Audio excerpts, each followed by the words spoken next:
Hey everybody, welcome back. Today I got some cool stuff to share with you. Today going to be one of those sneak peek days where you're going to get to look ahead at stuff we're working on. First of all though, I know you guys are going to comment again on the beard that I've grown. This is actually the second beard. The one that you saw in the earlier video had to shave off because I had to get a new passport photo and needed to be clean shaven in my passport photo, which is the way I'm going to be when I show up at these other countries to run in the track meets that I'm competing in. So it had to get shaven off, but the wife kind of missed it. She liked the beard and said, grow it back. So growing a beard back out. So it is what it is. This is an 8-day-old beard now. How about that? All right, let's get to fun stuff. You guys have been asking me about this, and I've told everybody that I'm going to be working on an old school speaker. Old school speaker project right here. This is the prototype box, and it's got the big 12-inch woofer down in the bottom of it. It's got the M130 up top with the T26 tweeter. Great combination. This is the combination we use in the little X Bravo, which sounds fantastic. And the drivers really didn't need much airspace. This driver likes a sealed box. So it was kind of a no-brainer to use that combination with the 12-inch woofer. It doesn't have the baffle step compensation that it would have in a mini monitor. So we're gaining some of this surface reflection in this area. So that brought the sensitivity up a little bit because, you know, the woofer's filling in some of that step loss. And it's about 90 dB sensitivity, kind of almost 90 and a half. So good sensitivity. This thing in a sealed box, the way we've got it tuned, is going to 3 dB down in the mid 30s. So it's going to play down pretty low, and it's a sealed box, so it's more of a long gradual roll off instead of something steep. So it's going to get down. We played some sine waves through it while I had it hooked up to the Clio at 20 hertz, 25 hertz, and 30 hertz. Had quite a bit of output. Surprising how much output even at 20. It was definitely rocking the room in there. You could feel it all over the room. And at 30 hertz, we noticed a definite solid foundation at 30 hertz. There was a good output level. So it's going to go low. Again, this is a prototype box. So we're going to have to, on the finished model, this recess is going to have to come out a little bit further. This one was recessed a little too far in there. Also, it may get about a 1/4 inch wider on each side to facilitate a little bigger round over that can go all the way down. So it might change in look just barely, but I think this is going to work. We braced the crap out of this thing. I'll post some plans here pretty soon, but there's a brace about every 2.5 inches that runs the full length of this box all the way around, plus this section to off part and the air spaces between sections that run this way and this way. And I mean, it is super solid, and that's what you want with a big woofer. You don't want a big woofer jerking on a box, causing a lot of cabinet flexing and resonances and things like that. So it's heavy, and it'll be available with and without a flat pack. And I would recommend getting a flat pack. It's makes the whole thing easy. It's well designed. You may want a buddy to help you with the glue up on it, because it's a lot to hold on to get all that glued up. Either that or you hit it with a finishing nail gun and you got holes to fill from the finishing nails. But overall, I'm really, really pleased with this thing, especially with how this prototype measured. And I'm going to get right into the measurements. One other thing though, these are mirror imaged pairs. So this would be the right speaker, and then there'll be another one on the left that would be the mirror image of this. So this would be the outside of each of the models, or each of the two speakers. Let's look at the on-axis frequency response, looking at individual driver responses, as we call the crossover response. Looks great. We're crossing about 1850 to the tweeter. And down to this woofer here, we're crossing, I'd say 180, 190 range is where that's crossing. So makes for a really smooth response. But here's where it really gets good. Here's what I like. Let's look at the vertical off axis. This reminds me a lot of the X Bravo, because the woofer overlaps onto the tweeter a little bit, and that gets the acoustic centers really close together. And the fact that it's crossing at a fairly low crossover frequency at 1850, that means the vertical off axis looks great. As you move up or down, take a look, it maintains a consistent response throughout that whole range. And then if we look at the horizontal off axis, this is the horizontal off axis as we move this direction, as we move towards the outside of the box. This would be what your wall reflection looks like. Also fantastic, looks completely smooth. And then we've got off axis going in the other direction. We do it both ways since it's asymmetrical. Not quite as smooth going the opposite direction, but still really smooth. Good horizontal off axis response. The impedance response shows it's a nice even load. It dips to 5.1 ohms down at the lower woofer range there.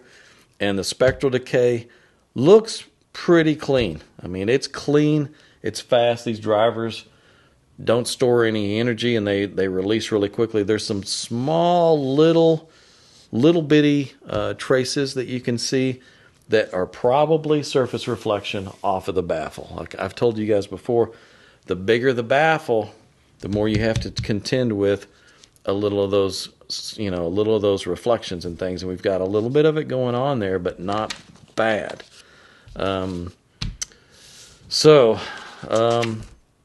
Just like I've told you guys before, when the baffles get bigger, it'll tend to sound as if more it's playing from this surface forward. It's not going to quite have the transparency as if you took a mini monitor like the X Bravo and set it on stands and then put an external sub with it. But it is an old school speaker, and it just, without a sub or anything, you can get some big full range oomph out of these things that should be a lot of fun to listen to. And it should be clean and delicate in all the other areas, like female vocals and piano and details, that where the Bravo really excels, this is going to be right there with it. So I think you guys are going to be real happy with it. And I've got enough of these woofers to do quite a few of these things. And we've got 2 more models that would be up from this. If you guys like these, if these sell really well, we'll follow it up with 2 more models. When I was doing the design work on this thing, always whenever I get to the point where I have to save the file names of the measurements, I think, okay, what speaker is this now? What do we call this thing? And so I wrote thumper on there because I felt like this is going to be a pretty good little thumper of a speaker. So we've kicked names like that around, and we've thought about the next models above it, and we've kind of figured out the names of the models above it. We're still on the fence a little bit with the name that we're going to call this one. So I'm going to tell you what the other models are going to be, and then maybe you guys can throw out some names for this one that might stick. And then one of the ones we already come up with may be most favored and stick.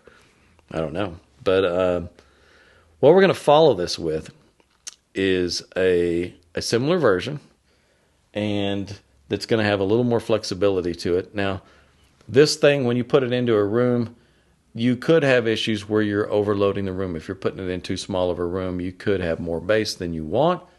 Fortunately, it's a sealed box, so it's more of a gradual roll-off, which is going to be better than if it was a ported speaker. So it's a little more forgiving in that regard. But the next model up from it is going to be real forgiving in that way, in another way. The next model up from it, we're going to take one more of these mid-bass drivers and put it above the tweeter in an MTM configuration, because we have 16 ohm versions of this woofer. It should shoot the sensitivity up to right at 94 dB. Yeah, 94 dB. And then in place of this passive woofer, we'll put one of our 12-inch servo-controlled woofers with the amplifier right there on the back. So you can plug that amp in, run an RCA or run a jumper from the speaker cable down to the speaker level inputs, and you have complete flexibility for the whole bottom end. I mean, for the whole range from all the way up to 150 hertz, you'll have complete adjustment on how loud you want it to play and what the curve looks like. You can EQ out a peak in your room or a dip. You can control crossover point as well as gain, damping settings, extension filters. It'll play flat to 20. It'll do pretty much anything you want it to do and still be an old school speaker. That's kind of been one of my reservations about doing the old school speakers, is not having a lot of flexibility. That's the reason I put this one in a sealed box, so it wouldn't be so flat down low and wouldn't overload the room so much. With the servo woofer, it fixes that problem. If you've got too much bass, you just turn the knob and just bring the bass levels down and balance it for your room. If you're in a big room and you need more, bass is getting sucked out, well, you can just turn the knob, turn the volume up and bring that level up a little more so that it's balanced for you. You can make it sound anything you want. Then we've got a model we're going to do up from that, where I think we're going to do M165s, which is a 6.5-inch woofer and the tweeter, and another 6.5-inch woofer. So dual 6.5-inch woofers. And sensitivity is still going to be 94.5, somewhere in that range. And I'm going to put two 12-inch servo subs underneath that thing. And you'll have an amp on the back that'll control both woofers. So you'll have a lot of output capability. You're going to have the ability to really push some bottom end if you want. If you wanted to crank up your whatever kind of music and turn the bass up, you can certainly do it with that speaker. It's going to be a beast of a speaker, and we decided to call that model the Beast. And the one below it with one 12-inch servo sub and the MTM above, we're going to call the Bully. And this model, I don't know if we're going to stick with Thumper or go with Puncher or Brute or something along those lines, but something that fits in with the bigger models, the Beast and the Bully. Because these are brute, kind of a brute of a speaker, and we may call this one the Brute. Unless you guys like the Thumper or the Puncher or something like that. Anyway, you guys can throw in your comments and figure out what you want it to be. Price of this thing is going to be pretty reasonable. It's basically going to be the cost of the X Bravo plus the low frequency crossover that we're going to need for this woofer. And we bought a bunch of these on a pallet years ago. They're still brand new in a box. And so I don't have a lot in them, and we're going to pass that on to you guys. So this is not going to be a super expensive speaker to start in with.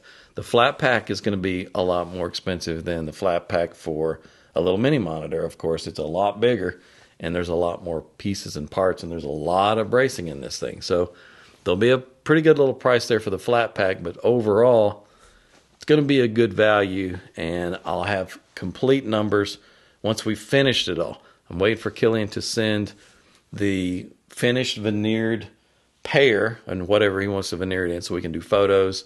We can build out the pair, and once we get the pair built out, we'll do some time burning it in, listening to it, and deciding if there's any other tweaks we need to do to it before we bring it to market. There's a lot that goes on to bring a new speaker to market. Sometimes we go through several prototypes before the final version. This one turned out so well, I think we're going to go straight to one more version that allows for this to be curved all the way down, and it should be fine. I'm going to reset it up and put this network on it and see if I need to tweak it anymore with the different box that may have a slightly wider baffle on it, maybe a 1/2 inch total if we do a 1/4 inch on each side. But the radius is going to be big, so it may still react exactly the same, and I may not have to change anything. I'm going to set that up and listen to it and finalize everything, and then we'll bring that thing to market. And then again, if you guys like it, we'll follow it up with those other two models that we've already got figured out, and we'll just need to build them out and get them offered to you guys. So let me know what you think about this new way to go. It's a popular thing right now, going back to the old school type speakers, and this will be a way for you guys to get one of those old style speakers, but with good modern performance, with good high quality parts, good measurements, good everything. Unlike some of those that we're seeing brought back that maybe don't measure so well, or they're just using cheap parts. It just has the old school look, but not not modern high-end performance. And this is something that's going to kind of marry modern high-end performance with old school looks. So excited about this one. That's it for this video. Thanks for watching. Thanks for subscribing. If you haven't, please do. We'll see you in the next video.